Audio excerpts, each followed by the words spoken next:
अस्सलाम वालेकुम, मैं हूं Ali. Welcome to states of Pakistan. अभी जी मैं जिस जगह के ऊपर खड़ा हूं, मेरे बैक के ऊपर कटाश राज के टेंपल्स हैं और इनके इनके बिल्कुल सामने कुछ केव्स हैं। इनका जो नाम है, इनको कहा जाता है साधु केव्स। साधु कौन होते हैं और इन केव्स की क्या हिस्ट्री है, आपके साथ वहाँ पर जाके शेयर करते हैं।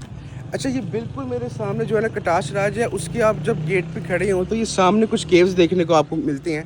इन केव्स के अंदर चलते हैं, बाहर से ही स्टार्ट करते हैं। बोला जाता है कि ये केव साधुओं के थे।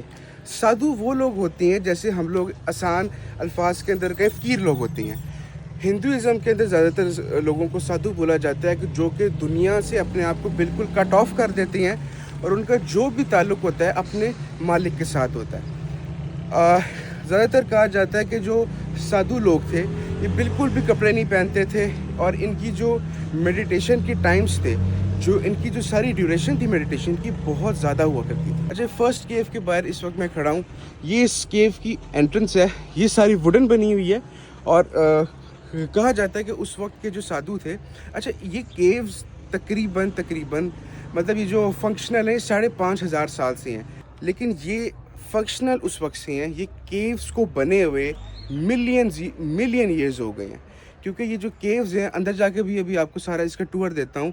ये केव्स बेसिकली सेडिमेंट्री रॉक से बने हुए हैं जो कि पानी के नीचे मिलते हैं और कोरल्स भी आपको देखने को मिलेंगे और यहाँ पे आपको फॉसिल्स भी देखने को मिलते हैं। तो बोला जाता है कि यहाँ पे ये जो है, इधर जो उस वक्त के जो साधु थे उनकी नाम की प्लेट थी। अभी मैं केव के अंदर आ गया हूँ। अच्छा, इसके अंदर जब आप अंदर एंटर होते हैं तो यहाँ से अंदर एंटर हो तो ये कुछ स्टेप्स आपको देखने को मिलते हैं। ये जो स्टेप्स हैं ये नीचे तक जाया करते थे और बोला जाता है कि ये केव बहुत डीप था। अब जो असल मेन चीज़ है वो यहाँ के जो ये रॉक्स हैं, ये हैं। ये जो अभी आप ये सब कुछ देख रहे हैं, इनको बोलते हैं सेडिमेंट्री रॉक्स, यानी ये रॉक्स पानी के नीचे मिलते हैं। आपको अगर आपने हिस्ट्री पढ़ी हो तो आपको इस चीज़ का आइडिया होगा कि पहले पूरी अर्थ पानी के नीचे थी। इवन के माउंट एवरेस्ट जो कि इस वक्त वर्ल्ड का हाईएस्ट पॉइंट है, वो भी पहले पानी के नीचे था, क्योंकि कहा जाता है कि माउंट एवरेस्ट के ऊपर लाइमस्टोन मिलता है। खैर, यहाँ पे फिर दियों की जगह यहाँ भी दिया रखते थे, इधर भी दिया रखते थे, इधर भी दिया। इसके बाद आगे यहाँ पे एक जो है ना ज़रा थोड़ा सा ना बड़ा केव है, डीप है थोड़ा सा, और उसके अंदर अच्छी चीज़ ये है कि वहाँ पे आपको फॉसिल्स भी देखने को मिलेंगे। फॉसिल्स ये बिल्कुल सामने नहीं होंगे, लेकिन इतना आपको आइडिया हो जाता है इंसान को कि ये ठीक ठाक ओल्ड हैं ये सब चीज़ें। ये वाला जो केव है, ये इसके बारे में कहा जाता है कि इस एरिया का सबसे जो बड़ा केव है वो ये वाला केव है। गर्मियों के अंदर जब आप यहाँ पर आते हैं तो एक यहाँ पे इशू होता है कि यहाँ पे बैट्स बहुत ज़्यादा होते हैं, तो वो आपको अंदर जाने ही नहीं देते। खैर, अभी यहाँ पे थोड़ा सा अंदर चलते हैं और अंदर जाके मैं आपको इनका थोड़ा सा टूर देता हूँ। चढ़ना ज़रा मुश्किल है क्योंकि सीढ़ियाँ इसकी बड़ी तंग सी हैं। ये इसको जब आप देखते हैं तो आपको आइडिया होता है कि ये क्योंकि जो अलाइव कोरल्स हैं उनका अगर आप सारा स्ट्रक्चर वगैरह देखें तो वो इसी तरह के होते हैं।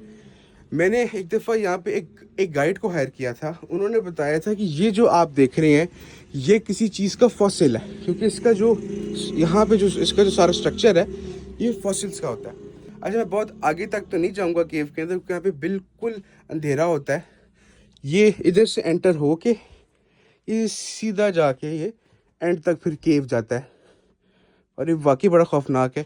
इधर से बोलते हैं कि ये वाला जो रास्ता है, मेरी जो बैक पे रास्ता है, ये पहाड़ की दूसरी साइड पे भी जाता है। अच्छा, इन केव से जब आप बाहर आते हैं तो ये आपको कोई रिहाइशगाह मिलती है। इसके बारे में कोई ऐसा कोई हिस्ट्री के अंदर कोई चीज़ है नहीं, लेकिन इसके साथ कुछ आपको शवाले देखने को मिलते हैं।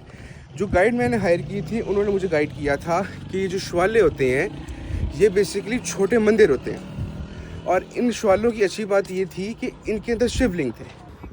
ये जब आप इस बिल्डिंग की दूसरी साइड पे आते हैं तो ये आपको देखने को मिलते हैं यहाँ पे, और इधर कहा जाता है कि शिवलिंग थे। शिवलिंग बेसिकली वो चीज़ होती है जो कि हिंदुज़म के अंदर बहुत मुकद्दस समझी जाती है। जिसकी कोई मन्नत वगैरह, जिसकी कोई दुआ हो और वो पूरी ना हो रही हो, तो लोग आके शिवलिंग के ऊपर दूध, पानी या कोई भी ऐसी चीज़ डालते हैं और दुआ करते हैं। तो हिंदुज़म के अंदर माना जाता है कि इनकी वो दुआ फिर पूरी हो जाती है। उस वाले शिवालय के बिल्कुल सामने एक और शिवालय आता है, ये वाला। इसके पास अभी जाके आपको दिखाता हूँ। यहाँ पे कहा जाता है कि ये छोटा सा मंदिर था सन गॉड के लिए, और अंदर बड़ी मज़े की चीज़ है कि यहाँ पे भी शिवलिंग था, और दूसरी बात ये है कि यहाँ पे ये सन भी इन्होंने बनाया हुआ है। उसके बाद ये दोनों शिवालयों के बिल्कुल सामने यहाँ पे भी सारे केव्स हैं, ये सारे हिडन हैं। तो ये जो एरिया है, ये जो चकवाल डिस्ट्रिक्ट है हमारा, ये हिस्टोरिकल पॉइंट ऑफ व्यू से बहुत पुराना है। मतलब ख़ास तौर पे यहाँ पे बुद्धिस्ट टाइम की बहुत चीज़ें हैं, हिंदुज़म की बहुत चीज़ें हैं। अब जैसे ये सामने जो हमारे सामने जो इस टाइम जो कटास राज है, इसके अंदर हिंदुज़म की भी चीज़ें हैं, जैनिज़म की भी चीज़ें हैं, और इवन के बुद्धिस्ट की भी चीज़ें हैं। और यहाँ पे कुछ बिल्डिंग्स महाराजा रणजीत सिंह के दौर के अंदर बनी, यहाँ पे कुछ बिल्डिंग्स मुग़ल दौर के अंदर बनी। तो इसमें एक एरिया जो 5,500 साल पुराना है। तो उस अगर पॉइंट ऑफ व्यू से देखा जाए तो ये हमारा चकवाल का जो डिस्ट्रिक्ट है, ये बहुत पुराना है। ये जी शॉर्ट सी वीडियो थी जो यहाँ पे साधु केव्स हैं उनके बारे में। वीडियो का यहाँ पे एंड करते हैं। वीडियो अच्छी लगी हो तो लाइक और सब्सक्राइब कीजिएगा।